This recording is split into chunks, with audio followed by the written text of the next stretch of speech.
This is a review for the Noyafa NF-8209 network cable tester. There's the box, this is what's inside, and then these all kind of fit nicely in their different spots, but really what we're looking at is these three things right here. So we have the emitter, and each one of these is kind of labeled, the receiver, and then this one's actually the remote. And the remote's kind of useful for cable length tests. You need it in the line to run that test. This is the receiver. It is the wand for when you're doing the scan function. And you are going to use this in conjunction with the emitter, and you'll put it in the right mode, and then you'll use this inside of the room where all your cables are terminated, or just in your networking closet, and you can use the wand to figure out which cable is which. And then the emitter is really the device that you're going to be kind of controlling this entire, all of these different tests with. We're going to start with kind of one of the easy ones, which is just the length test, and I'll show you what the use case of the remote is on that.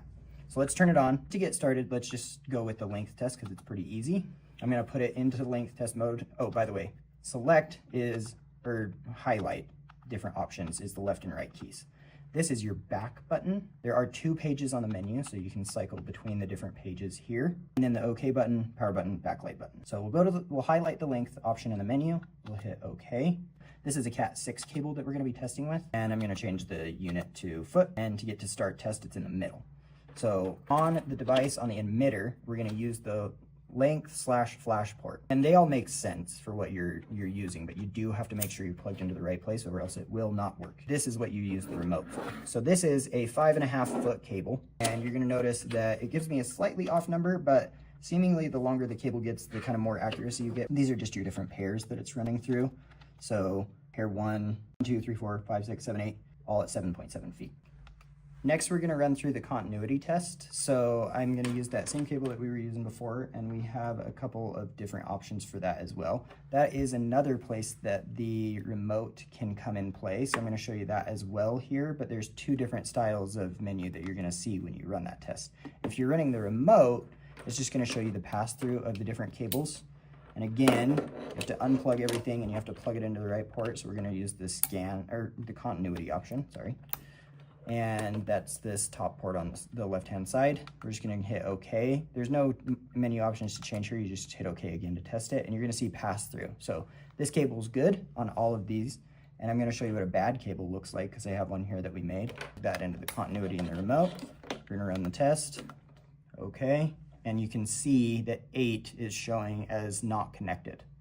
So last thing that I want to do is the scan. So this option is really, really handy for when you're maybe running a bunch of different cables and you've left them all kind of dangling in the server closet, and you're trying to figure out which one's which because you're installing a camera now on the ceiling, and you're trying to figure out which cable you had in the server closet and which one's which. So you're going to select the scan option. And there aren't really any options that you get to choose from. You just hit the OK button to change which mode you're on. It's going to start on digital mode. The wand, you have a couple options here. You can actually plug in a set of headphones in case you are walking around and you don't want to annoy people as you're using this device, because it's going to make some sound. I'm going to hold the power button until it turns on, and it's going to automatically go to digital just like it did on the emitter, which is nice. They both kind of stay the same. So the next option would be analog on both, and the next option on this one is PoE, and they for some reason call it NCV on the wand. And then this is your volume gauge. So when you first pull this out of the box, it's going to be off, and if you try to hover over, it actually won't work. I'm going to go back to digital mode on both of these just for the test.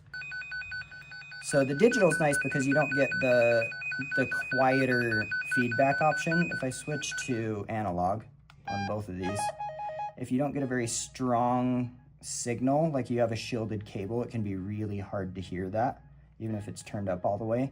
So the digital just picks up the digital signal and gives you the same loudness of feedback on that no matter what.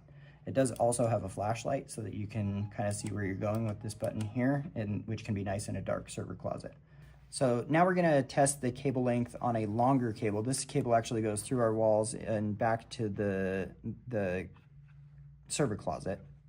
So I'm going to plug this into the length port here. The remote's already plugged in on the other end, and I'm going to run the test. So we're going to select length again. I'm going to go down to start test. Okay, testing, and it should get feedback from, yep, our remote.